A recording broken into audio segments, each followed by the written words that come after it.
Hi everybody, welcome back. This is Nafees Azmi. आज हम बात करेंगे कुछ ऐसे वर्ड्स की जिनकी मीनिंग सेम होती है, लेकिन इसका इस्तेमाल परिस्थिति के अनुसार होता है। इनमें से कुछ वर्ड हैं जैसे under, below, down, beneath, underneath. इन सब की मीनिंग सेम है, जिसका अर्थ होता है नीचे या फिर के नीचे, लेकिन इसका इस्तेमाल अलग अलग जगह पे होता है। तो चलिए शुरू करते हैं। पहला वर्ड लेते हैं अंडर, जिसका मतलब होता है नीचे या के नीचे।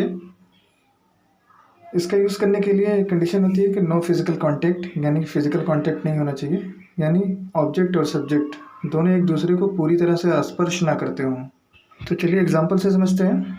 जैसे he was sleeping under the fan, यानी वो पंखे के नीचे सो रहा था। तो पंखा और आदमी ये दोनों एक दूसरे को स्पर्श नहीं कर रहे हैं यहाँ पे। और दूसरी सिचुएशन है मेंटल स्टेट, यानी मानसिक स्थिति। जैसे एक सेंटेंस है, Kohli is under a lot of pressure to win the next match, यानी कोहली काफ़ी प्रेशर में है अगला मैच जीतने के लिए। तो यहाँ पे अंडर का जो यूज़ हुआ है वो कोहली की मानसिक स्थिति को दर्शाता है। और अंडर का यूज़ एज ए प्रीफिक्स के तौर पे भी किया जाता है, यानी कमज़ोर दिखाने के लिए किया जाता है किसी सेंटेंस में सब्जेक्ट को। जैसे यू आर अंडर वेट, यानी आपका वज़न सामान्य से कम है।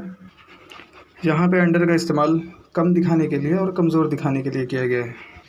अगला सिनेरियो है एज। इस टाइप के सेंटेंस में एज को दर्शाता है। जैसे एक सेंटेंस है, the PUBG is more popular in the under 30 crowd. इस सेंटेंस में अंडर का इस्तेमाल एज को दर्शाता है।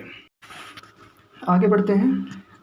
अंडर का इस्तेमाल क्वांटिटी दर्शाने के लिए भी किया जाता है। जैसे एक सेंटेंस है, under 50 student were appeared in the final exam, यानी 50 से कम विद्यार्थी अंतिम परीक्षा में शामिल हुए थे।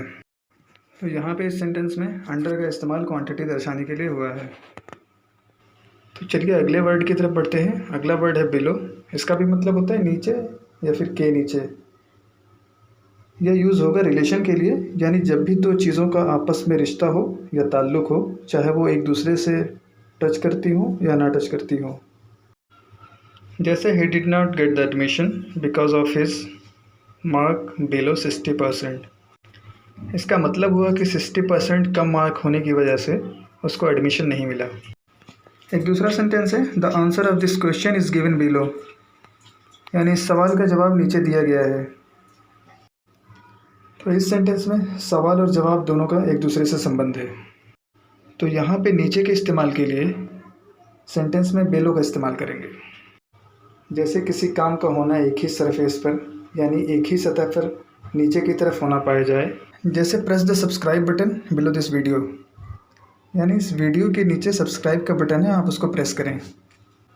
यानी जो वीडियो आप देख रहे हैं उसी के नीचे जो बटन है, यानी दोनों एक ही सरफेस पर मौजूद है।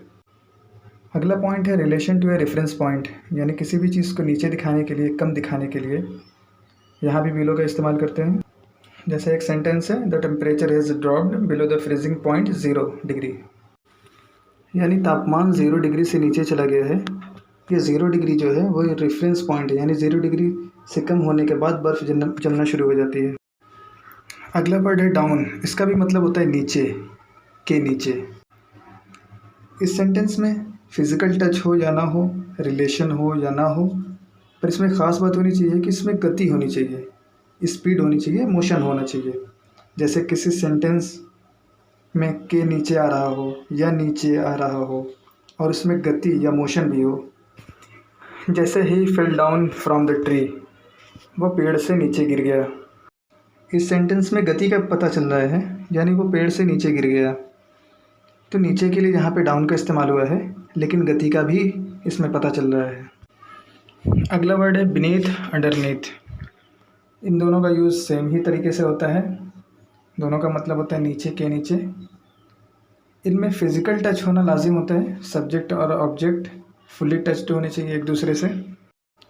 ज़्यादातर यूज़ बीनीथ का होता है, तो आज हम बीनीथ के बारे में बात करेंगे। जैसे my mobile is beneath the pillow, मेरी मोबाइल तकिए के नीचे है।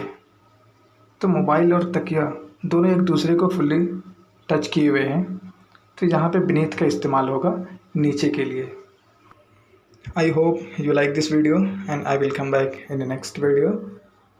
तब तक के लिए बाय बाय.